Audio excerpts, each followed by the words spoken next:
¿Qué tal? ¿Cómo están? Muy buenas noches, gusto en saludarlos. Esto es A Fondo. El tema que hoy abordaremos va a ser la ciberseguridad. ¿Qué significa esto? Hemos oído hablar de este tema, pero realmente nos afecta a nosotros. Tiene que ver con nosotros, con los usuarios cotidianos de las computadoras, de las tablets, de cualquier dispositivo electrónico. ¿Qué significa? ¿Hay algún riesgo? Lo vamos a conocer hoy, aquí a fondo. Ya están nuestros invitados listos y dispuestos en la mesa para, junto con usted, hacer este programa a fondo.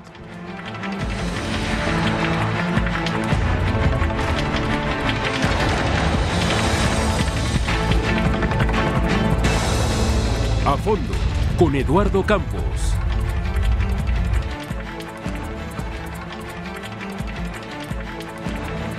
Pues así es, ya estamos aquí a fondo. Gracias por estar con nosotros y lo invitamos a que juntos hagamos este programa como cotidianamente nos sucede. Tengo el gusto de que nos acompañe esta noche aquí en la mesa de A Fondo a Eduardo Palacios. Él es experto en seguridad de IBM. Eduardo, bienvenido, muchas gracias. No, buenas al contrario, noches. gracias, Eduardo, por la invitación. Gracias, así. Y tenemos también el gusto de que nos acompañe el maestro Roberto Sánchez Soledad. Él es coordinador de seguridad e información de la Universidad Nacional Autónoma de México. Bienvenido, Roberto, muchas gracias. Eduardo, es un honor estar aquí. Gracias. Y finalmente tenemos a José Luis Benavides, experto en telecomunicaciones en este país. José Luis, bienvenido, muchas gracias. Y señores, sin más preámbulo, les pediría que nos dieran una definición rápida de qué es ciberseguridad. José Luis. Bueno, mira, yo te voy a hablar yo soy abogado, yo te voy a hablar más del tema legal. Yo creo que el tema legal, el tema de la ciberseguridad es un tema todavía poco explorado en nuestro país. Para poner en contexto rápidamente a nuestro auditorio, el presidente Enrique Peña Nieto, por ahí en este sexenio, promulgó una reforma de telecomunicaciones que da un avance para el mercado de telecomunicaciones y obviamente para los temas tecnológicos y para los temas de desarrollo, ¿no? Sin embargo, esta Ley Federal de Telecomunicaciones y Radiodifusión no aborda los temas de ciberseguridad. Es un tema que todavía se tendrán que llevar a cabo. ¿Por qué? Porque obviamente tendremos que hablar primero del tema de redes, del tema de conexiones, del tema de usuarios y después ya cuando todos estamos combatiendo la brecha digital, como se le llama, que es ese gap que existe entre la gente que tiene acceso a servicios de telecomunicaciones y a los que no. Ya de ahí podremos partir de la base de la ciberseguridad en la utilización de los distintos dispositivos, tanto móviles como fijos, para poder accesar a los servicios de Internet, básicamente, que es donde nos estaremos platicando el día de hoy. Ok, ¿qué es ciberseguridad entonces, Roberto? A ver, platícanos. Yo me atrevería a decir, si bien existen muchas definiciones de ciberseguridad, de seguridad informática, seguridad de información, a grosso modo, la ciberseguridad es una disciplina, bueno, mejor dicho, un área multidisciplinaria, donde bien comentaban, trata de temas legales, temas técnicos, cuyo objetivo es proteger información que al final del día son activos críticos para las personas. A esa definición me atrevería a decir. Ok. ¿Coincides con ella, Eduardo? Sí, yo creo que al final del día, hoy en día, nuestro recurso natural más importante es el dato, ¿no? Okay. El dato en la revolución digital, en este siglo XXI, se vuelve crítico para poder ofrecer mejores servicios, ofrecer experiencias diferenciadas a los usuarios, y en donde realmente la ciberseguridad toma un papel protagónico que antes no tenía. Esto es algo muy curioso porque normalmente había un cierto mito alrededor de la seguridad informática en general y particularmente la ciberseguridad, en donde pues parecía que solo los analistas de seguridad hablábamos del tema.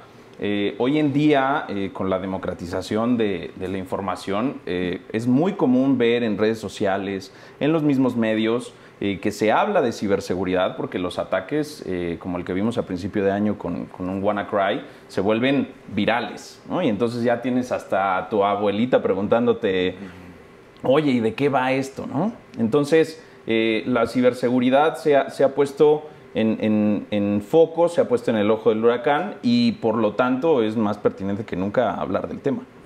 Ahorita que con esto que ya nos han dado, con estos elementos, a ver, José Luis, en números redondos, en México más o menos 65 millones tienen acceso a Internet. Internautas, así es. Internautas, 65 millones.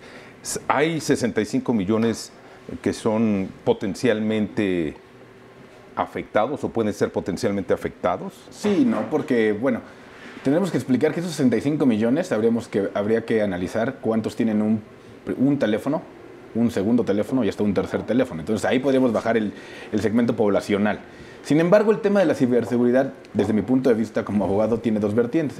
La vertiente tecnológica, que es la que señalan nuestros amigos, y el tema legal. Desgraciadamente la norma, el tema regulatorio, siempre va detrás del tema tecnológico. Entonces, querer regular los temas de ciberseguridad pensando que la ciberseguridad no esté evolucionando es un error, ¿no? Lo que se tiene que crear es un marco normativo referencial para que a partir de ahí podamos meter cualquier tipo de ataque, cualquier tipo de riesgo y cualquier tipo de protección al usuario, que es el que está vertiendo su información dentro del Internet, abriendo la puerta de su casa para que podamos acceder a cualquier servicio. Esta ley, esta gran reforma que se hizo en las telecomunicaciones en México, en esta administración, ¿va en ese sentido? No, es una ley de avanzada en telecomunicaciones y radiodifusión.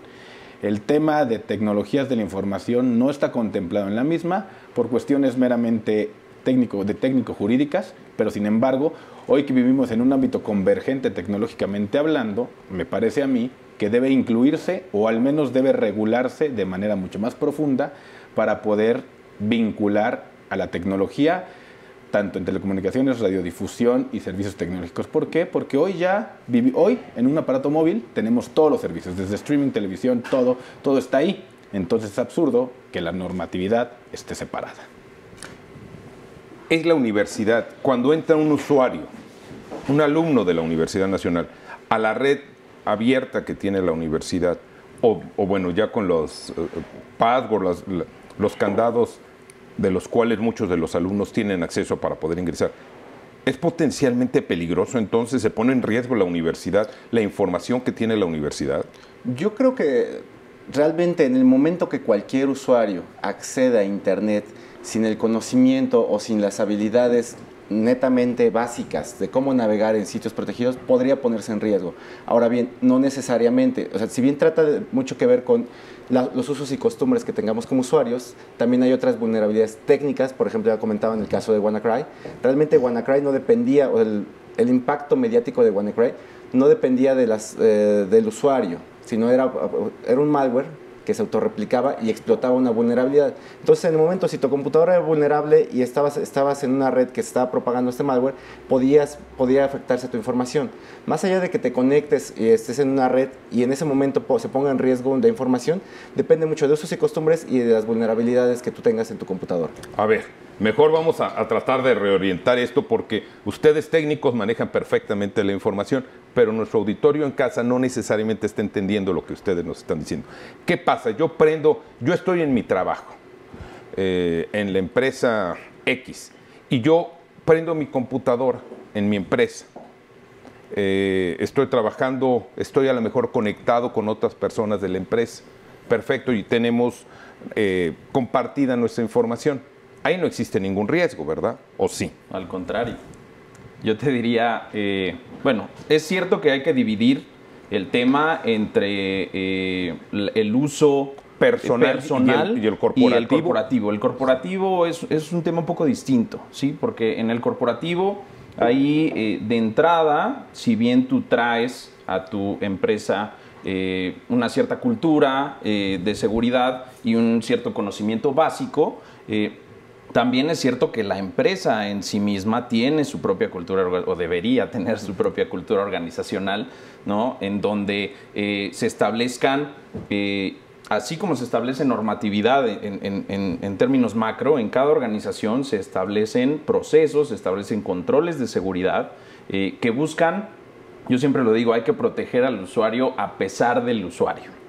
Okay. El usuario puede tener una gran cultura de seguridad o tener una cultura de seguridad muy limitada. Puede conocer la navegación segura o desconocerla por completo. Claro. Sin embargo, eso no exime a las organizaciones de protegerse como organización, como corporativo. Y cuando ves los números, el tema es realmente alarmante porque a nivel corporativo todo se exponencia, ¿no? Entonces, hoy decimos que el cibercrimen le cuesta a la economía global 445,000 millones de dólares. es un negociazo, es un negocio redondo. Y de hecho, ya no vemos hoy en día que los criminales trabajen de manera aislada, sino que se organizan en grupos delictivos, en grupos criminales, mucho como lo hacen los criminales en el plano físico. Los hackers, digamos. los llamados hackers. Los llamados hackers ya no trabajan solos. O sino black que, hat, allá en inglés. el término. trabajan en conjunto, se organizan y manejan el tema del cibercrimen como lo que es, como un gran negocio. ¿Sí? Entonces, en ese sentido, lanzan ataques mucho más específicos, mucho más sofisticados. Normalmente son ataques dirigidos a una organización determinada con un fin determinado, ¿no? Entonces, en ese sentido, ya no hay cabida para decir, oye, es que pues, mi empleado no supo navegar de forma segura en Internet. Bueno, vamos, a nivel corporativo, la discusión tiene que ir un paso más allá, tiene que ser una discusión ejecutiva, una discusión en la que participen todos los directivos de la organización, porque ya todos se ven afectados, no solo el encargado de seguridad o en este caso el CISO, ¿no?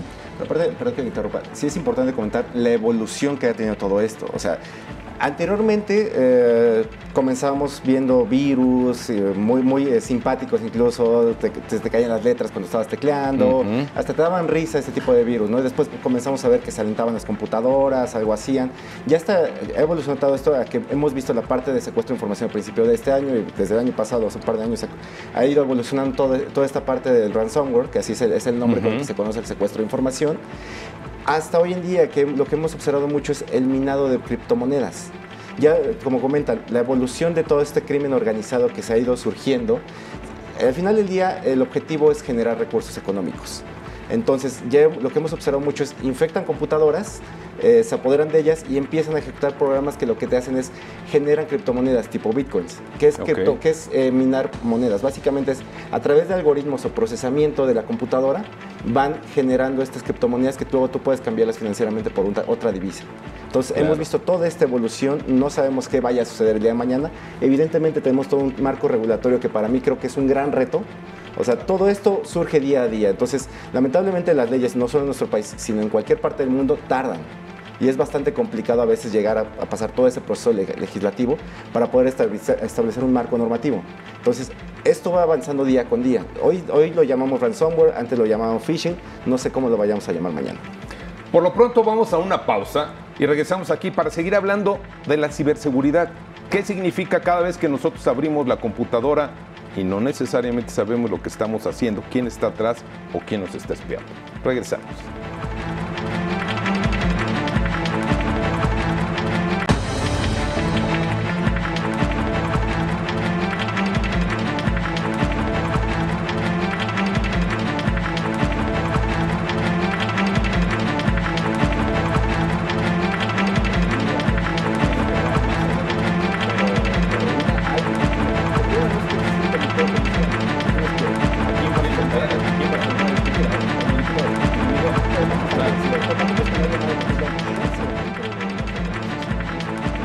A ver, En lo público y en lo privado. ahorita les voy a tratar de poner aquí. Vamos a meterle a lo político en el tema de Trump. A ver, para vincularlo dame un segundo porque ahí tema. va el asunto. Ajá.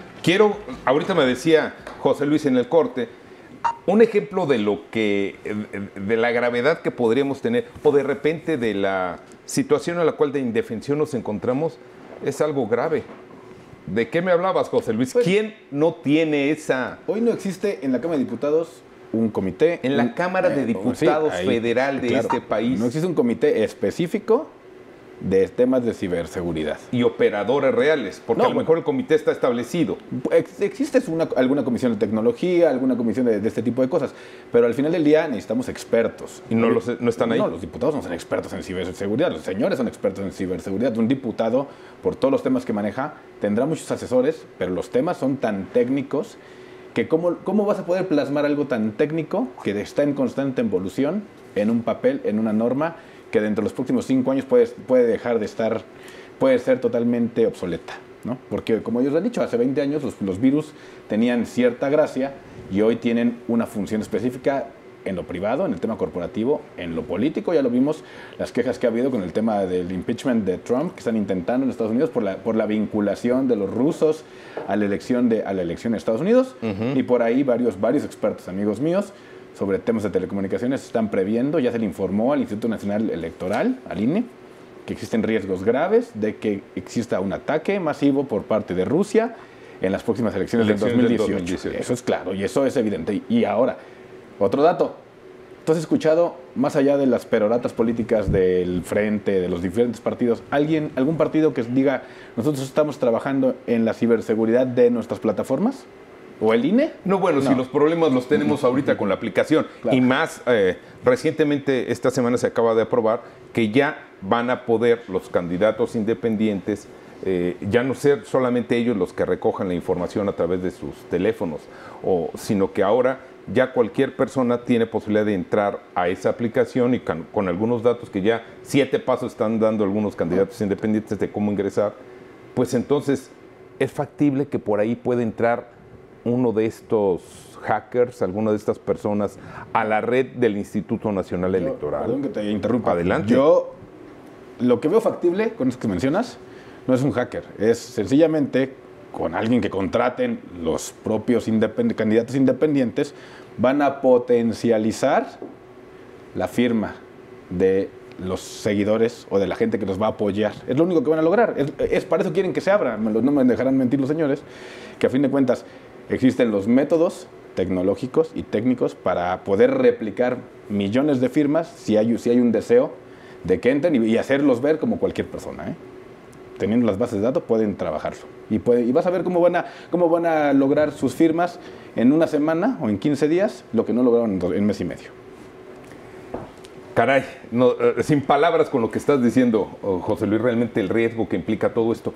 Pero a ver, tratemos de ubicarlo ahorita en una compañía, en una gran empresa, para entrar al sistema, a la cuestión gubernamental. En una gran empresa. Yo decía, las personas están interconectadas, los trabajadores, pero no falta alguna de estas personas, mucho lo hacemos, que vamos a ver nuestros correos personales o tenemos chistes que nos están enviando, alguna comunicación y nos dan la instrucción, hazle clic aquí para poder entrar. Y a veces no sabemos a qué le estamos accediendo. ¿Hay riesgos aquí? Sí, hay riesgos importantes porque, mira, hay un problema fundamental. Los cibercriminales, por llamarles de alguna forma, o hackers, como bien decías, son muy innovadores en sus métodos. Y sin embargo es curioso porque también de vez en cuando regresan a sus orígenes, ¿no? Lo vemos mucho con ataques que eran muy socorridos hace 20 años y que luego pasaron de moda y que de pronto empiezan a retomar otra vez porque los atacantes se dan cuenta de que son efectivos. El que es probablemente el truco más viejo en el libro es lo que nosotros llamamos ingeniería social. ¿Sí? La ingeniería social no es otra cosa más que yo con algún fin delictivo genere una relación de confianza contigo para que tú me des información o para que tú hagas algo por mí sin darte cuenta de que yo no soy quien digo ser. Es como cuando te hablan diciendo que te llaman del banco, ¿no? Y que quieren revisar tu cuenta porque tus fondos están bloqueados, ¿no? Y entonces te piden información. Tú dices, oye, pues estoy hablando con mi banco, no hay ningún problema, y das esa información, ¿sí? Hay una película que se llama Catch Me If You Can, Atrápame si puedes, con Tom Hanks y Leonardo DiCaprio. Bueno, ahí se puede ver perfectamente evidenciado el tema de ingeniería social. Este tipo se presentaba donde sea con el uniforme adecuado, y todos creían que él era piloto, que él era abogado, que él era doctor y no era absolutamente nada de eso, ¿sí? Cuando traduces el tema de ingeniería social al mundo digital, la forma más socorrida de este tipo de ingeniería social se llama phishing. Phishing. ¿Sí? El phishing es crear páginas apócrifas, páginas que se ven exactamente igual a la página de un banco, a la página de una tienda departamental, y llevar de algún modo al usuario a esa página para que él crea que está en la página legítima y deje información ahí, deje datos ahí, ¿sí? Entonces vemos que es curioso porque en países de Latinoamérica el phishing es altamente efectivo. Suplantación de la identidad. Suplantación y justamente el phishing lleva a temas como suplantación de identidad, y el problema ahí es que eso viene a evidenciar una falta de cultura de seguridad enorme en países latinoamericanos y en México en particular, ¿no? Y quisiera yo retomar un poquito el tema de la normatividad, porque decíamos en el corte que a la seguridad informática hay que ponerle siempre nombre y apellido. Ok. Es decir, no hay una sola dimensión de la seguridad informática. Hoy en día hablamos de ciberseguridad y cuando hablamos de lo ciber hablamos de lo que pasa en Internet. Pero hacia adentro de las organizaciones hay muchísimos sistemas, hay bases de datos, hay aplicaciones, hay infraestructura, servidores, etcétera, etcétera, que también son vulnerables y que también pueden ser afectados.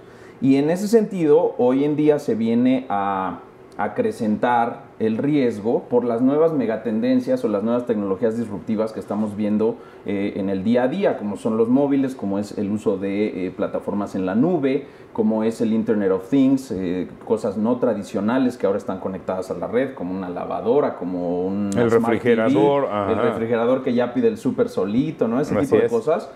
Eso viene, cada una de esas nuevas tecnologías disruptivas viene a abrir nuevas puertas para los defraudadores. Correcto. Y entonces se requiere también que la normatividad sea un poquito más especializada. Es decir, papá gobierno tampoco va a venir a decir todo lo que se tiene que hacer en materia de ciberseguridad. Es decir, las organizaciones tienen que tener sus propios controles y sus propios programas de seguridad. O adquirirlos, o comprarlos.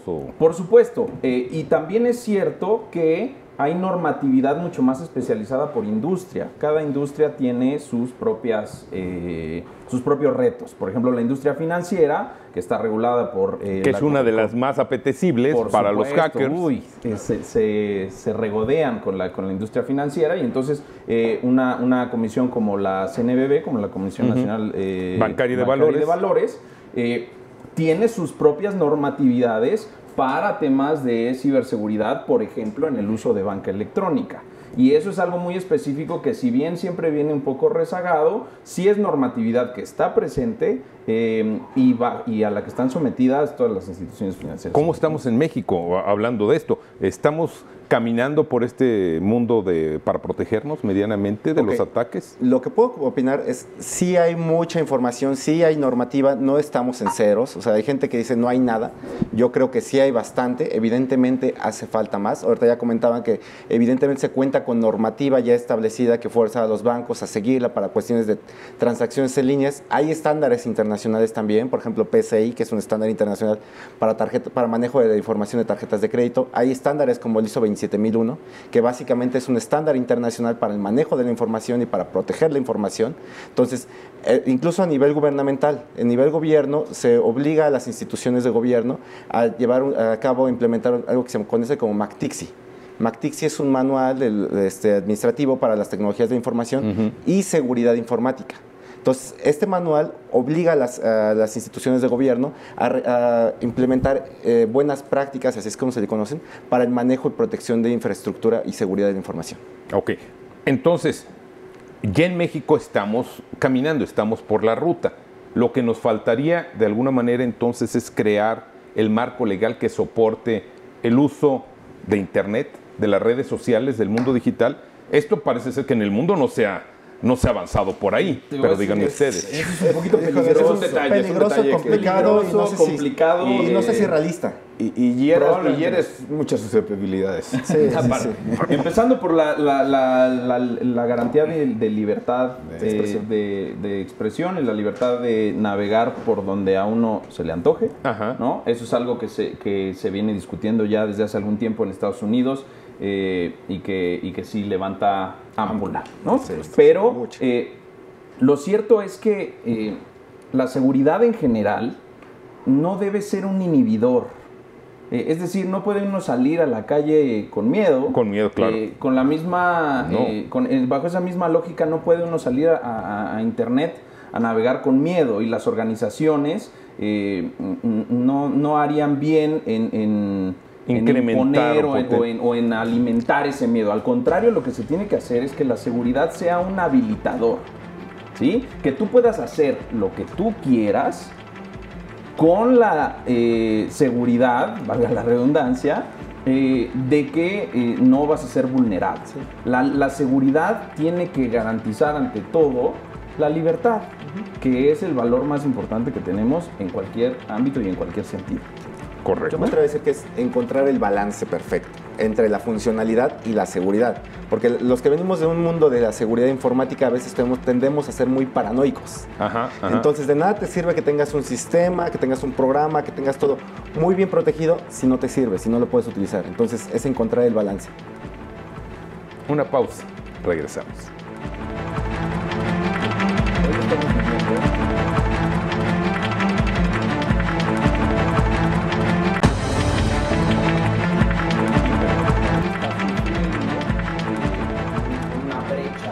Ok, entonces, los sistemas de ciberseguridad, están planteados ya por ustedes, el gobierno está de alguna manera tratando de desarrollarlos. Pregunta, ¿en las universidades de este país, o a nivel mundial incluso me atrevería a decir, porque ya en el mundo digital se acerca todo, todos nos acercamos, ¿hay el suficiente número de alumnos, de estudiantes, de gente preparada ya para esto? Mira, yo creo que hay ahí algunos matices, ¿sí?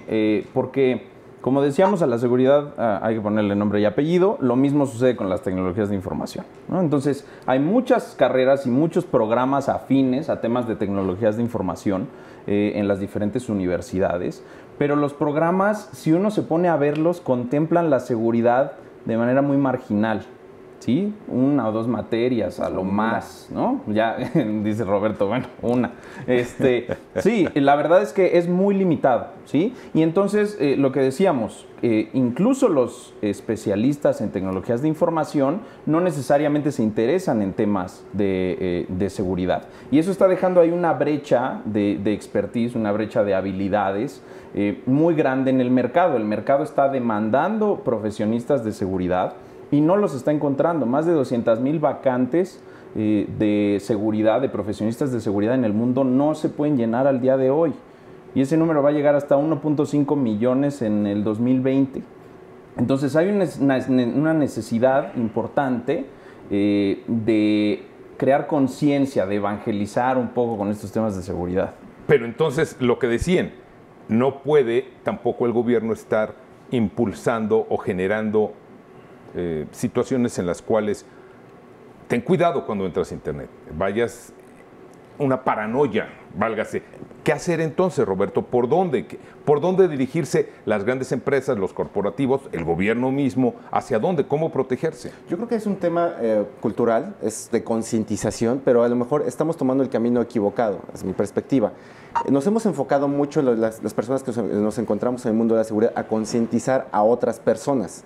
¿Cuál es el problema? Estas personas ya llevan su formación técnica en el uso de la computadora, si quieres decirlo así, ¿no? Pero no pensamos, por ejemplo, en las nuevas generaciones. Ya hoy en día se les da computación desde kinder, primaria, secundaria, preparatoria, universidad. Y en ese entonces lo que se les enseña es a usar la computadora.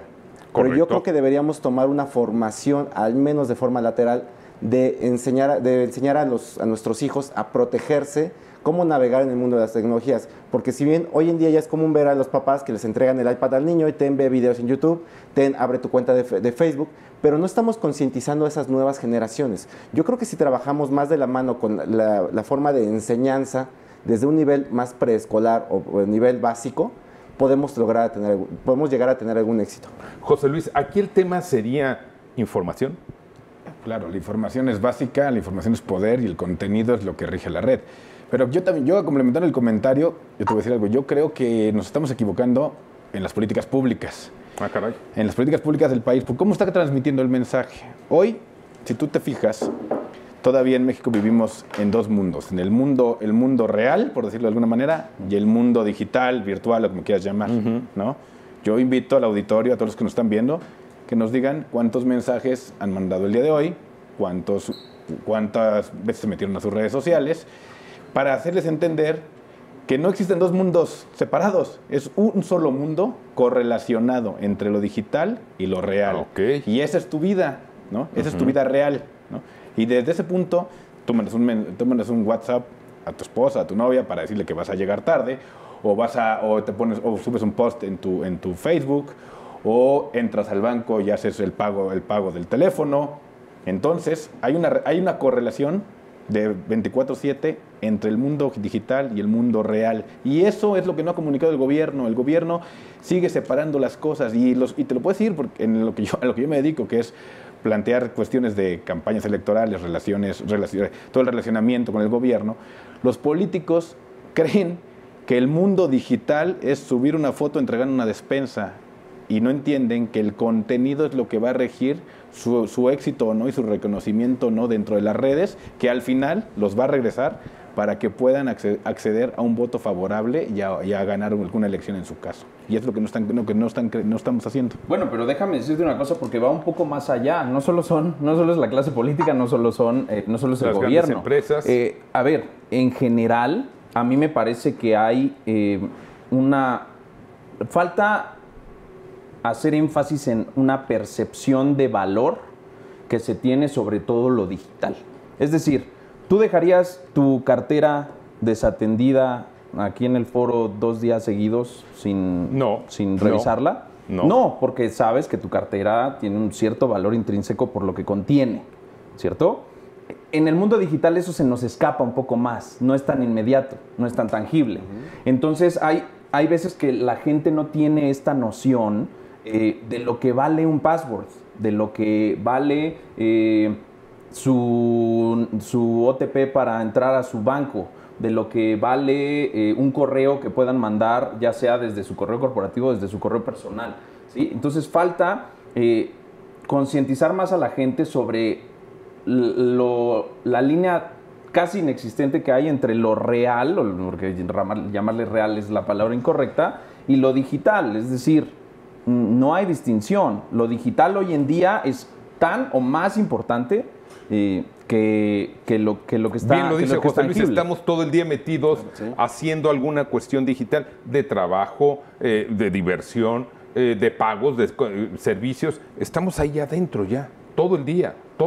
Y a veces toda la noche hay gente que dicen que ahora duerme menos por estar metida en redes sociales. ¿Cuándo es lo real y cuándo es lo digital? O sea, claro. Esa es la gran pregunta y es donde no estamos abordando el tema cultural en México. Donde, por ejemplo, por ahí pueden ver el anuncio del aviso de privacidad, de que tus datos valen y demás. La gente no entiende, porque no entienden el valor intrínseco del dato, ¿no? Claro. Por eso te mandan un aviso de privacidad y el aviso de privacidad es la última aduana para que puedan hacer lo que quieran con tus datos. Es así de sencillo, ¿no? O sea, aquí lo interesante es saber quién realmente lee ese aviso de privacidad. Bueno, claro, por supuesto. Nadie. No. Realmente, si a mí me interesa acceder a cierto contenido digital, me puede aparecer un aviso de privacidad, me puede aparecer un términos y usos de lo que yo vaya a hacer, una licencia. Incluso cuando nosotros instalamos un nuevo programa, nos viene una licencia monumental de 80, 90 páginas, entonces nadie la lee. Realmente todo lo que decíamos, ¿no? Hay que proteger a los usuarios a pesar de ellos. Y esto en las organizaciones se ve muy claro. Las organizaciones necesitan tener mayor visibilidad sobre lo que sucede en su infraestructura. Porque al final del día, pues, un empleado que da información confidencial, pues lo corren al día siguiente y se acabó, pero la organización se queda con la bronca. El tema es de forma de comunicación. Mira, yo te voy a decir algo. ¿Ustedes saben cuánto tiempo tarda uno en revisar un video de que va pasando en su teléfono? ¿Cuánto creen que pudiera durar ustedes? Un video de 8 segundos es lo que ve la gente. 8 segundos. Entonces no necesitamos un jingle de 1 minuto y medio para informarnos de nuestros datos valen. Necesitamos algo práctico que comunique a una nueva generación y a una gente que accesa desde un dispositivo móvil, ¿no? Porque volvamos a lo mismo. ¿Cuántos de ustedes se sientan frente a su computadora en proporción a sus teléfonos móviles, a sus iPads o lo que tengan? hay una gran diferencia, ¿no? Claro, pero ahí es donde sí es cierto que hay una brecha importante, ¿no? Entre cómo se comunica la gente de a pie, entre cómo se comunica cualquier persona, Claro. Y temas como la ciberseguridad, que de pronto se ha mitificado que son demasiado técnicos, o en el caso de este tipo de avisos de privacidad, demasiado legales. Claro. ¿no? Entonces, ¿cómo haces un video de 8 segundos, ¿no? Y cierras esa brecha? Y al mismo tiempo te mantienes en cumplimiento regulatorio, al mismo tiempo das lo que necesitas a los stakeholders de la organización, ofreces una experiencia a tus usuarios y además previenes que los defraudadores te peguen por la puerta de atrás. Perdón, Entonces es un tema delicado. Y además le das la libertad al usuario, porque o sea, hay una línea muy delgada entre cuestiones de monitoreo para proteger tu infraestructura y espionaje para tus usuarios. O sea, puedes llegar a invadir ciertas cuestiones de privacidad ahí para alguna empresa. Entonces, yo creo que hay muchos paradigmas ahí que tienes que atacar. O sea, cómo no ser tan legal, porque la mayoría de las personas no somos legales, a no ser que seamos abogados, no somos técnicos, no somos, o sea, desconocemos muchas áreas. Entonces, es encontrar el balance entre todos ellos. Es un tema complicado, porque como bien dicen, afectan a todos, pero a final de cuentas puede ser una afectación personal, puede ser una afectación para mi empresa, para mi ámbito familiar, para mi ámbito de trabajo o para mi vida cotidiana, simplemente. Sí, tú decías, por ejemplo, en un inicio, ¿no? La cantidad de internautas que hay en este país. Sin embargo, lo que no pensamos es que una persona hoy en día no necesita navegar en Internet para ser vulnerable. Claro. ¿Por qué? Porque los sistemas que manejan este país y que lo rigen, muchos de ellos están tendiendo naturalmente hacia la digitalización. Entonces podrías tener una persona que jamás haya pisado un cibercafé ni siquiera, y sin embargo sus datos están en algún sistema en el INE, que si bien tiene folios impresos, también toda la información se encuentra digital. Entonces, uno lo piensa y en el mundo, en 2016, en todo el mundo, se perdieron más de 4,000 millones de registros en brechas de seguridad en todo el mundo. Esto es un incremento del más del 500% en comparación con 2014 y 2015. Entonces, imagínate que en esos registros puede ir gente que ni siquiera leyó nunca un aviso de privacidad, que ni siquiera nunca tocó un sistema y sin embargo es vulnerable. Y ahí es donde las organizaciones, los gobiernos, los corporativos, las organizaciones lucrativas, no lucrativas, etcétera, etcétera, son las que tienen que ir de avanzada protegiendo sus propias infraestructuras a partir de programas de seguridad integrados, inteligentes, que hagan uso de nuevas tecnologías como tecnologías cognitivas, como tecnologías del Internet of Things, el blockchain, todas estas tecnologías disruptivas que vienen a cambiar la jugada por completo. Es interesantísimo la forma en la cual ustedes lo ponen en la mesa, pero yo les pregunto, para la gente que está en este momento, por ejemplo, en su casa, y que, como dicen, ya tiene hoy la costumbre de ver la televisión con 2 o 3 pantallas más, ¿qué puede? ¿Es un buen inicio empezar con un antivirus? Les pregunto. Antivirus es lo mínimo que debes tener. Bueno, sí, pero es que ustedes hablaban hace un instante, ¿cuánta gente no tiene un antivirus? Claro. No hablemos de que es lo mínimo, no. Hay gente que tiene acceso a la computadora sin saber que tiene que tener sistemas de defensa. Por supuesto. Entonces, ¿podemos empezar con un antivirus? Pregunto yo. Yo personalmente sí, efectivamente, como cuentan, el antivirus es lo básico, pero hay otras formas que podemos ayudar a proteger a la información. Y yo tengo un dicho, si yo se lo puedo explicar y mi mamá lo puede entender, o sea, si lo entiende mi mamá, lo entiende cualquier persona. Ahorita nos los explica, vamos a una pausa, regresamos en un momento, por favor.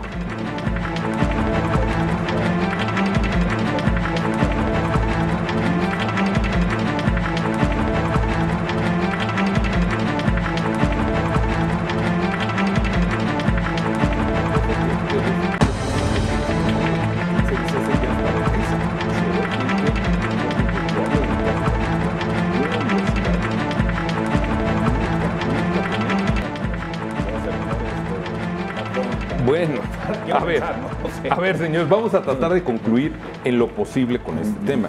Primeramente, yo les quisiera pedir, hemos tenido ya ejemplos reales en estos meses y días recientes de lo que significa el ataque de estos ciberdelincuentes o gente que hackers o los sombreros negros o como ustedes quieren llamarlos. Esos son realidades. Se han robado desde padrones del Instituto Nacional Electoral, ha habido problemas en cuestiones bancarias, ha estado en entredicho la elección de los Estados Unidos. Esto es algo, como lo decía José Luis, ya de nuestro mundo cotidiano. El ataque, estos ataques son parte del mundo cotidiano que vivimos. Sí, efectivamente, y de hecho van a aumentar y van a evolucionar y no, o sea, yo personalmente no creo que algún día lleguen a terminar por una simple y sencilla razón. Los dispositivos, las computadoras se han ido abaratando. Anteriormente era muy contadas las personas que tenían un equipo de cómputo porque eran costosos. Entonces, ¿qué vemos hoy en día? Ya las personas o las familias ya suelen tener una computadora en la casa, la hija tiene una laptop, el hijo tiene una laptop, el papá tiene una laptop, la mamá tiene una laptop, todos tienen dispositivos móviles, un iPad y un celular. Entonces, el hecho de que se vayan abaratando todas estas nuevas tecnologías hace que la población tenga mayor acceso a ellas. Y al ir evolucionando estas tecnologías, los intrusos, los hackers, como los llamamos, aprovechan estas tecnologías con un medio financiero. Entonces, realmente es muy complicado llegar a detener todo esto. Se va a ir deteniendo posiblemente algún ataque, alguna vulnerabilidad, pero llegar a contener todo esto es similar al crimen organizado. El crimen organizado, el crimen ha existido desde siempre, continúa y posiblemente nunca lleguemos a concluir con él. Ahora, Pero no es lo mismo que los ataques vayan creciendo exponencialmente y que cada vez vaya a haber más, con que cada vez el impacto vaya a ser mayor. Es decir, hay que hacer una distinción entre el ataque en sí mismo, la brecha en sí misma y el impacto que puede tener. Y ahí lo que se vuelve fundamental es la capacidad de las organizaciones de responder ante los ataques. Qué tan rápido pueden detectar un ataque y qué tan rápido pueden responder a él puede mitigar mucho su impacto. Los ataques seguirán sucediendo y le suceden a las organizaciones todos los días. A los particulares no necesariamente todos los días, pero a las organizaciones, te lo garantizo, les pegan diario. Y sin embargo, ¿qué impacto tenga ese ataque? ¿Qué tan mediático puede ser? ¿Qué tanto afecte la visibilidad de la marca, la confianza de los clientes en ella? Tiene mucho que ver con la capacidad de las organizaciones de responder de manera oportuna. Y para eso necesitan, por supuesto, un programa de seguridad establecido, una cultura organizacional que tenga transversalmente la seguridad en su núcleo. Y sin duda, si se verá el crecimiento exponencial, se verá precisamente porque, vamos, con tecnologías disruptivas como el Internet de las Cosas, el número de dispositivos conectados, como decía Roberto, va a crecer exponencialmente, incluso sin que nos demos cuenta, ¿no? Y bueno, hasta hace muy poco tiempo, con algunos tipos de ataques que hemos visto en el pasado, pues nadie hubiera pensado que su lavadora requería un antivirus, ¿no? Increíblemente. Sí. Y hoy dicen que uno de los focos más importantes donde puede haber un ciberataque es simplemente en la impresora de la empresa. Increíblemente. Ya todos los dispositivos que están conectados o todos los elementos que están conectados en este mundo digital son factibles o susceptibles de ser vulnerados. Sí, no, de hecho, hoy en día, por ejemplo, existen estos ataques que te secuestran la información, te secuestran tu computadora, pero con la parte que comentaban del Internet of Things, o que todas las cosas estén conectadas y tengan un sistema operativo y tengan por ahí algunas vulnerabilidades, quiero pensar, pongo aquí sobre la mesa, ¿qué va a pasar el día de mañana cuando en vez de que nos secuestren la información de nuestras laptops, de nuestros iPads, de nuestros celulares, nos secuestren nuestra lavadora? Es decir, tengamos que pagar para que nos pueda utilizar la lavadora, el refrigerador, el microondas. Oye, esto va más allá. Hoy en día hay marcapasos, por ejemplo, que están conectados a Internet para mandar información al doctor de cabecera sobre tu estado cardíaco. Te secuestran el marcapasos y entonces es como si te estuvieran secuestrando a ti, están secuestrando tu vida. Los famosos drones, que hoy es algo tan común que se está utilizando, ya tan fácil de acceder por los precios que decías, Roberto, ya son elementos por los cuales estos ciberdelincuentes pueden acceder a tu información. Por supuesto, pues tienen un acceso móvil, un acceso aéreo, no tendrán problema en entrar a ningún tipo de red. A fin de cuentas, todos los datos están transmitiendo en el ciberespacio, ¿no? Y obviamente en el espectro radioeléctrico algo podrán recoger. José Luis, vamos a tratar de concluir. Yo les pediría que nos alertaran sobre cada uno de ustedes, sobre el peligro que tenemos. ¿Qué ves tú de no trabajar en esta cuestión de ciberseguridad? Danos un ejemplo, ¿por dónde vamos? Mira, yo en el tema que veo más próximo es las elecciones presidenciales de nuestro país el año que viene.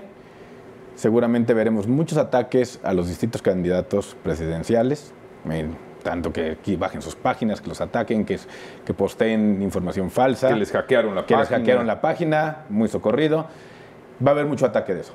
A mí lo que más me preocupa es qué está haciendo el Instituto Nacional Electoral para protegerse de un posible ataque, que puede ser de distintas maneras, desde que bajen su sistema, desde que modifiquen los resultados que se están vertiendo el día de la jornada electoral, ¿no? O que al final del día tengamos unos números que den un ganador y el sistema que esté alterado de otro.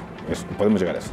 Roberto, ¿qué nos puedes decir en 30 segundos de este sistema de ciberseguridad? ¿Qué tenemos que hacer? ¿Por dónde? Ok, ¿qué tenemos que hacer como personas típicas que vivimos en nuestro país sin muchos conocimientos? Son reglas básicas, como bien comentabas, tener un antivirus. Yo recomendaría muy bien a las personas, por muy sencillo que parezca, utilizar un password en sus tabletas y sus celulares, porque a pesar de que no lo creamos, muchas personas no lo usan. Si se nos pierde el iPad o se nos roban el celular, ahí desbloqueamos nuestra cuenta para el Facebook, muchos de nosotros tenemos nuestro OTP para poder hacer transacciones bancarias, tenemos nuestro correo electrónico y el simple hecho de tener una contraseña habilitada nos puede salvar de muchos problemas en un futuro. Entonces yo lo resumiría en eso. Tengan una contraseña, si son para sus cuentas de correo, cámbienla constantemente, utilicen contraseñas seguras. Entonces, si bien un medio tecnológico que te puede servir mucho para protegerte, hay otro tipo de cuestiones como estas que comentaba que te van a ayudar también. Y para las empresas, ¿qué nos puedes decir, Eduardo?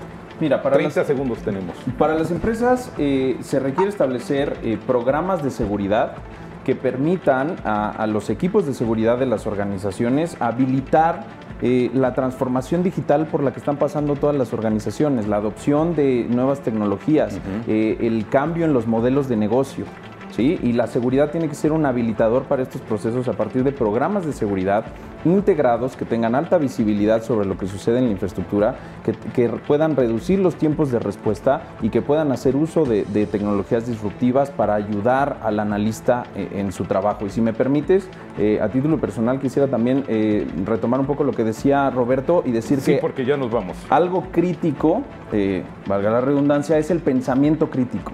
Es decir, más que un antivirus, más que cualquier cosa, cada vez que uno va a hacer clic, el pensar dos veces en lo que le estoy haciendo clic, tener esa duda razonable, puede hacer toda la diferencia. Con eso nos quedamos. Le queremos agradecer a nuestros participantes de esta noche. Sin duda ha sido muy ilustrativo Eduardo de IBM, Roberto, que vienes de la UNAM, José Luis. Gracias y gracias a usted que nos sintonizó en casa. Buenas noches. A fondo. Esto fue A Fondo.